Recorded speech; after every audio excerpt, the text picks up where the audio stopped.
The U.S. House of Representatives is expected to pass a bill today that would restrict the Federal Reserve's ability to issue a central bank digital currency or digital dollar. First, are you concerned about this legislation to restrict the Fed in this way? Do you see public benefits to a central bank digital currency that the U.S. could lose if this is passed? And second, Republicans like to say that a digital dollar could be a surveillance state nightmare, letting the government spy on transactions. Do you see that as a potential risk of a CBDC? So I believe the decision to issue a CBDC or other form of digital central bank supported payments is one that involves not just the central bank, but also the broader government. And it's appropriate for Congress to play a role. This is something that many countries are considering. No decision, to the best of my knowledge, has been made either by the Federal Reserve, nor has the administration taken a particular position on this, but we are definitely in favor of payments innovations, and this is something we will be discussing at the G7.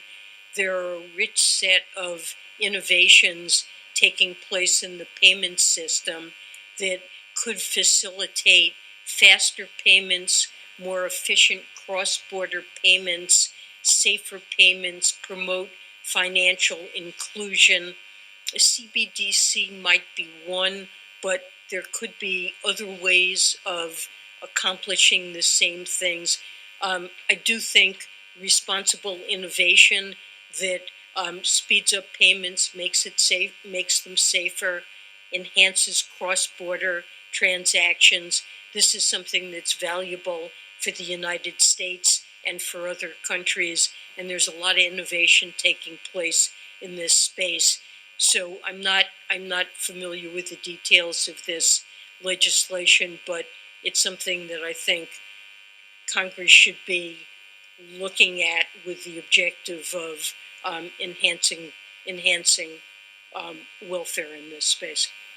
Next. Welcome to the Crypto Teacher. And you know I come back with that video just to make you think. Don't forget to like and subscribe to the channel. And make sure you join the Patrons. If you're not a part of the Patrons, make sure you're hitting the Cash App. And we see more and more that we're living in biblical times. We have Janet Yellen with the purple and pearls. But Janet Yellen is asked about the CBDC. And we know we keep hearing from Trump and other Congress members that a CBDC would be banned. And we know for a fact that is definitely not true.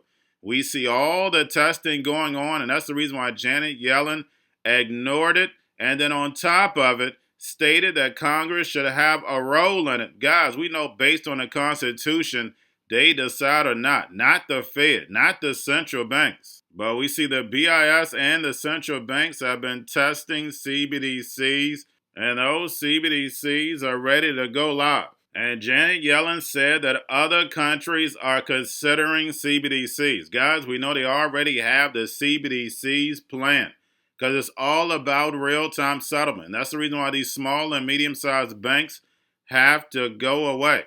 They need too much liquidity for this real-time settlement and the fourth industrial revolution, where the machines take over. And of course, these sanctions are going to lead to the crisis. Armageddon is definitely on its way. We see the Middle East in chaos. And then we also know the other countries, the BRICS nations, are going to be getting off the dollar, which is going to cause even more chaos. But remember, all this chaos is set up for the NWO to take over the globe. And part of taking over the globe is putting the machines in charge of the economy, and that's taking the power away from the people where they will own nothing but still be happy. And remember, the Crypto Teacher told you. And blockchains like Ethereum is the new banking. We know DeFi is definitely the new banking. And these exchanges took staking away, in order to get this Ethereum ETF approved. But we know the NWO goes 2 steps forward, 1 step back. It'll definitely be added down the road. And remember, the crypto teacher told you, because he knows when it comes to the NWO, it's all planned out. You have a wonderful day. Broadly speaking, the U.S. and the G7 have increasingly been turning to sanctions and tariffs to change the behavior or attempt to change the behavior of Russia and China, but so far there's been limited or mixed success. Does the G7 still have the economic might to influence other world powers? And do you worry that this turn to protectionism and expanded use of these tools could be reaching the point of diminishing returns? Well, I feel that as long as Russia continues its brutal invasion of Ukraine, and we continue to face a threat that Russia poses to Europe and to democracies more broadly, that it's essential that we use all of our tools, particularly our sanctions tools, to try to crack down on two things: both Russia's ability to earn the revenues that it needs to prosecute this war, which we've done in part through imposing the price cap, and also we need to restrict and curtail, to the best of our ability, Russia's ability to obtain the goods it needs to support what is now an all-out economic effort to build up, rebuild, and strengthen its military complex. And China appears to be a significant source of goods to Russia that are critical to this effort.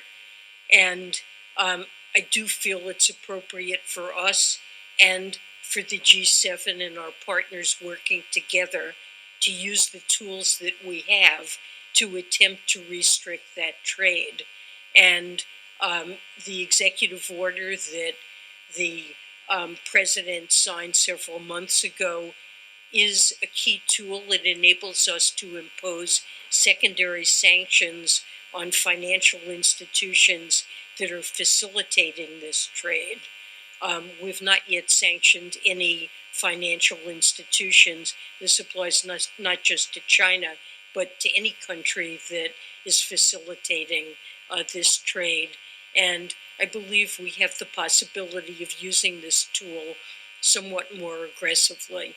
And I think it's appropriate, given the stakes for Europe, for our democracies, for the rules-based multilateral system, to use the tools we have to impede those flows.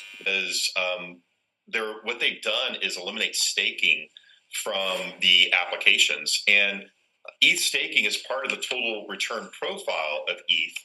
And right now, you get about 3.5% yield just from holding ETH in one of the other exchanges. Now, we participated in the Bitcoin Spot ETF and launched that back in January. And with that particular ETF, what's different about it is you can actually move your Bitcoin from an exchange into the ETF with very little issue. And because there's no staking feature for Bitcoin, you're not losing out on anything. But to buy an ETH spot ETF in this market, in this format, it'd be like buying a bond without the interest rate. Going to a different economy, and we're going to be learning more about that as we go. But clearly, we're learning that things can be done from remote locations. We're learning that technology can replace people even more than we thought. We're not going back to the same economy. We're recovering, but to a different economy, and it'll be one that is more leveraged to technology. And I worry that that is going to make it even more difficult than it was for many workers. In Silicon Valley, and my friends who work in technology know that what we did to the manufacturing workers, we are now going to do to the retail workers, the call center workers, the fast food workers, the truck drivers, and then even bookkeepers, accountants, insurance agents, lawyers, and on through the economy. So what happened to the manufacturing workers is a very clear sign. And so we'll import Chinese-based CBDC technology. So it's going to be CBDC in a box provided to you by the People's Bank of China. But every stock, every bond, every currency, every commodity, every piece of art, every private business, every piece of real estate will eventually be a token on a blockchain, an entry on a ledger, permanent and immutable. We will have truth instead of trust, and we will save over $7 trillion a year. 6 to 8% of global GDP is wasted by the friction of the trust industry that's necessary when you have dual entry accounting. With triple entry accounting, which is what a blockchain is, we get rid of all of that friction. It's a beautiful future. Like what you see in China and their social credit scoring systems, right? If we get identity wrong, it could be a tool to enslave humanity. And if we get it right, it could be a tool to liberate humanity. And as an American, I'm obviously rooting for the one that's on the side of freedom. Bitcoin is an international asset. And also, I do believe the role of crypto is, it's digitizing gold. I actually believe this technology is going to be very important. Look at it. We have been part of a huge revolution in investing through ETFs. We believe that ETFs will be changing the whole way we invest. Many people still use it as a means, people are investing it for indexing. No, the majority of people who are putting money in an ETFs are active investors that are buying exposure. The entire bond market is being transformed as we talk right now. I believe the next generation for markets, the next generation for securities will be tokenization of securities. And if we could have that distributed ledger that we know every beneficial owner, every beneficial seller, we all have our code of who's buying, who's selling, instantaneous settlement.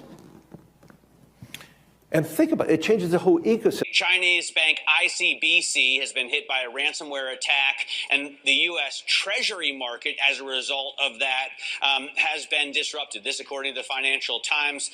We're getting more right now with Bloomberg's Shonali Bassick. Shonali, what do we know? Listen, we have the Financial Times now reporting that ICBC, one of China's largest banks here, was hit with a ransomware attack.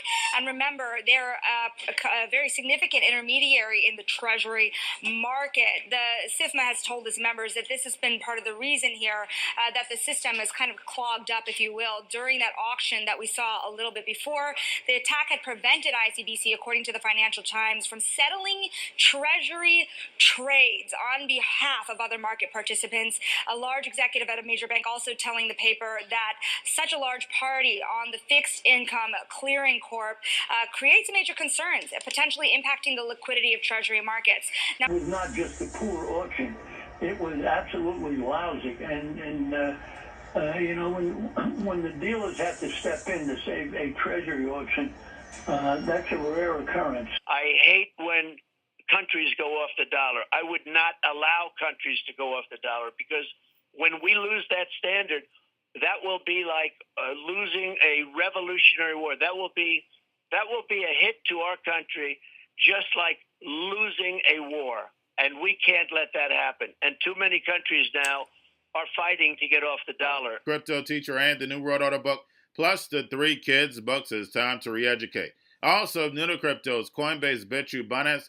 Do not forget book links and crypto links are in the description. The stock channel, guys. Don't forget to go like, subscribe, spread everywhere. You have your Kobo, your chip stocks, your banking, your gaming. While everybody's sitting at home, get on stocks, the Seaver, the biotech stocks. And while everybody's at home wishing they were still getting that free money, what are they doing? Drinking and smoking weed. Don't forget about those stocks, and you have a wonderful day. The most powerful person in the world is the storyteller. The storyteller sets the vision, values, and agenda of an entire generation to come. Steve Jobs. And guys, you know I truly believe in this. When you look at the New World Order, they're the storytellers. And that's the reason why I wrote my New World Order book. But guys, now it's time to change the current generation. And I wrote 3 kids books. You know, I love the Trinity because I understand the power that's in it. So I have 3 books. We have an opportunity to change the generation, to educate, not just me, but I want to show you that I take action on a daily basis. And I want you to take action on a daily basis. whether it's your job, whether it's in your community, we have an opportunity right now to educate the masses. I posted this on my Twitter account. Please share, but this is a short clip of the 3 books. There's going to be a clothing line and action figures. Please get these books for your kids, nephews, cousins, friends, so therefore we can start the re-education now. Because as we see, the 4th Industrial Revolution foundation is definitely here. Robots, algorithms, drones, taking humanity out the picture. We have to re-educate. But let's get into the video. Part 1. King Joshua and Grandma Tam save the village. Part 2. King Joshua and Grandma Tam save New York from COVID-33. Part 3. King Joshua and Grandma Tam goes to China. It's mandatory to get part 1, part 2, and part 3 of this series. It's time to re-educate Generation Z.